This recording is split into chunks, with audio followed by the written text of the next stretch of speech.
বিষয়টা ইতিমধ্যেই মুখ্যমন্ত্রী ঘোষণা করেছেন যে দীঘায় যে জগন্নাথ মন্দির তৈরি হয়েছে সেই জগন্নাথ মন্দিরে এবার সাড়ম্বরে রথযাত্রা উৎসব অনুষ্ঠিত হবে। তার আগে রাজ্যের প্রত্যেকটি মানুষের বাড়িতে প্রভু জগন্নাথ দেবের যে প্রসাদ সেই প্রসাদ পৌঁছে দেওয়া হবে, সঙ্গে জগন্নাথ দেবের একটি ছবি। এবং এ বিষয়ে যেরকম প্রত্যেকটি জেলার যারা প্রশাসনিক আধিকারিক রয়েছেন, বিশেষ করে ডিএম, তাদেরকে যেরকম নির্দেশ দেওয়া হয়েছে, পাশাপাশি রেশন ডিলার যারা রয়েছে তাদের মাধ্যমে যাতে সুষ্ঠুভাবে মানুষের কাছে পৌঁছে যায় সেই ব্যবস্থাটা কিরকম করা হয়েছে এবং আপনাদের কাছে কি ধরনের পরিকল্পনা রয়েছে? খুবই আনন্দের কথা যে এত বড় একটা মহাযজ্ঞে, এই রাজস্ব যজ্ঞে রেশন ডিলারদের ওপর আমাদের মাননীয় মুখ্যমন্ত্রী শ্রদ্ধা মমতা বন্দ্যোপাধ্যায় আস্থা রেখেছেন। তার জন্য আমরা খুব গর্ববোধ করছি। এই কর্মযজ্ঞে সামিল করার যে প্রয়াস রাজ্য সরকার নিয়েছেন তাকেও সাধুবাদ জানাচ্ছি। ইতিমধ্যে প্রশাসনিক স্তরে যে বৈঠক হয়েছে, বিভিন্ন স্তরে যে আলোচনা হয়েছে, তার সারাংশ হল রেশন ডিলারদের বাক্স দেওয়া হবে। এই বাক্সে থাকবে একটা করে গজা, একটা করে প্যারা, একটা করে প্রভু জগন্নাথ মন্দিরে, দীঘার মন্দিরের ফটো।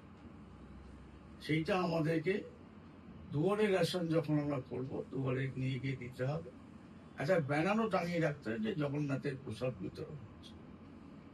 শুধু তাই নয়, এবার দোকানে যেদিনকে আমরা শনিবার এবং রোববার যেদিনকে দোকানে রেশন দিই, সেখানেও যাতে দেওয়া যায় সেটা আমি প্রশাসনকে দিয়েছি।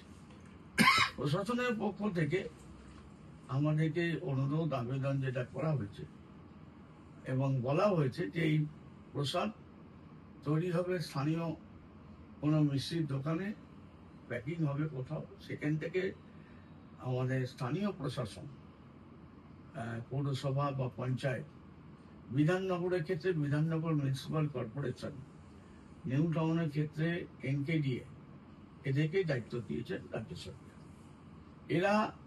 এরা যেখান থেকে বলবেন সেখান থেকে রেশন ডিলারদের ওই বাক্সগুলো তুলে আনতে হবে। 17 থেকে 27 তারিখ পর্যন্ত এই কটা দিন আমাদের প্রসাদ বিলি হবে। প্রশ্ন হলো 16 তারিখ পর্যন্ত যারা রেশন নিয়ে চলে গেলেন তারা এলে পরে ওই বাক্স পাবেন কিনা, 1 নম্বর কথা। 2 নম্বর কথা, আমাদের যেটা দেয়া হবে বলে প্রাথমিকভাবে জানানো হয়েছে ওটা আপাতত 50% কম। আমার দোকানে যে কাজের সংখ্যা, যে কটা পরিবার, তার থেকে 50% কম বাক্স আমরা পাবো আপাতত। তবে পরবর্তীকালে পাবো কি পাবো না, যেখান থেকে পেয়েছি সেখান থেকে পাবো কিনা, এই ব্যাপারটা কোন পরিষ্কার হয়নি।